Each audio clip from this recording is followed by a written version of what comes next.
podcast literally all the time about my name choices, my alias name, and the music artist name that I chose, Sedna. So I would just like to make a video to explain the name choices that I've chosen, why they resonate with me, their meaning behind their choosing, and all of that.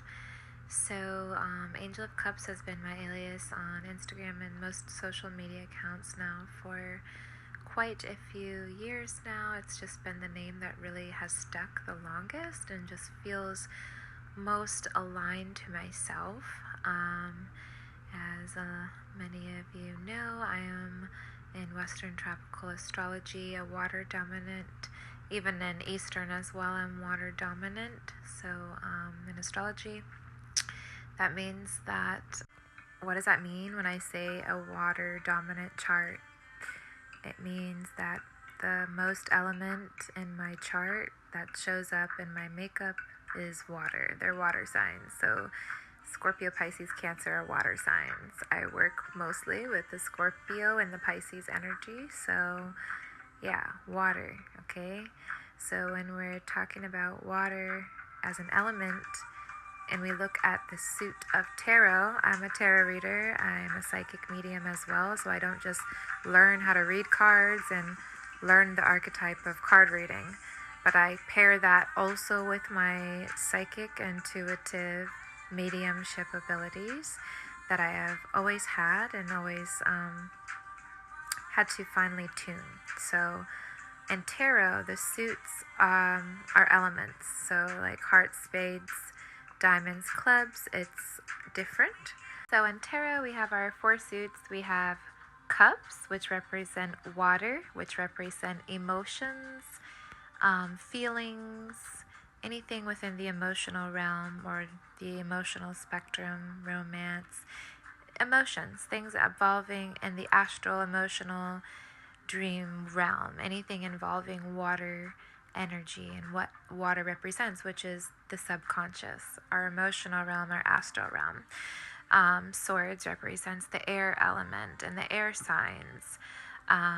Wands represents fire and the fire signs and movement, and air is intellect and thought and speech and communications, and earth is pentacles, money, finances, and 3D structures, and the earth signs. So each suit in the tarot deck means something different as far as like an element and how it shows up in our. It explains the cups part. The angel part is obviously just kind of my role here as an earth angel, to restore the love frequency on this planet and kind of just be like a lighthouse for self-love, expression, feminine embodiment, womb healing, and sovereignty, and really claiming that. But that angelic power that I weave and I wield the most comes through the water and the emotional womb water element. Everything to do with the emotions and water and yin and the feminine is me.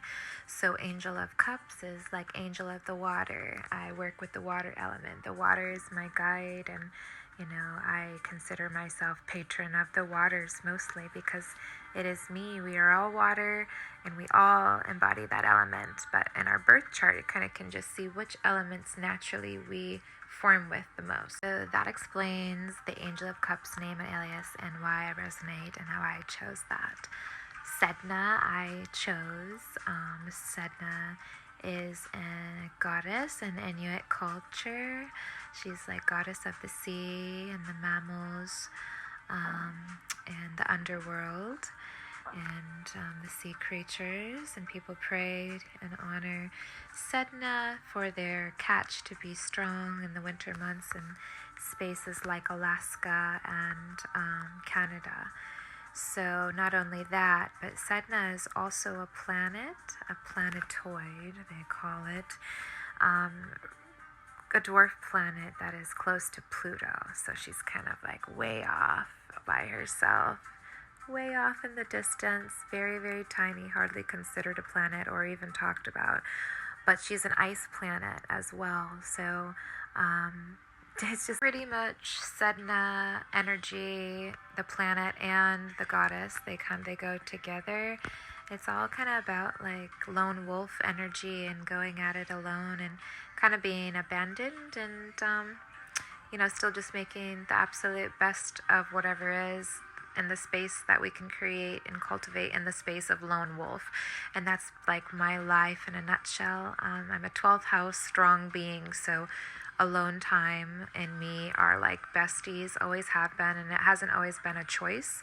A lot of it has been kind of forced, but it's just a space that I'm always in that space with myself and God, and honoring that space of pure reflection and pure gnosis with all that I am, and the all and the everything that we all are. So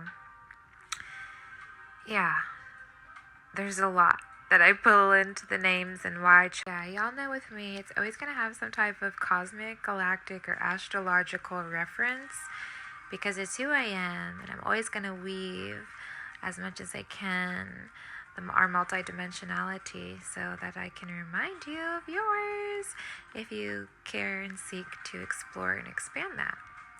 So yeah, Angel of Cups for Angel of the Water, the subconscious, the emotions, the astral, psychic, dreams, children, motherhood, sisterhood, womb, sex, birth, menstruation, all of that.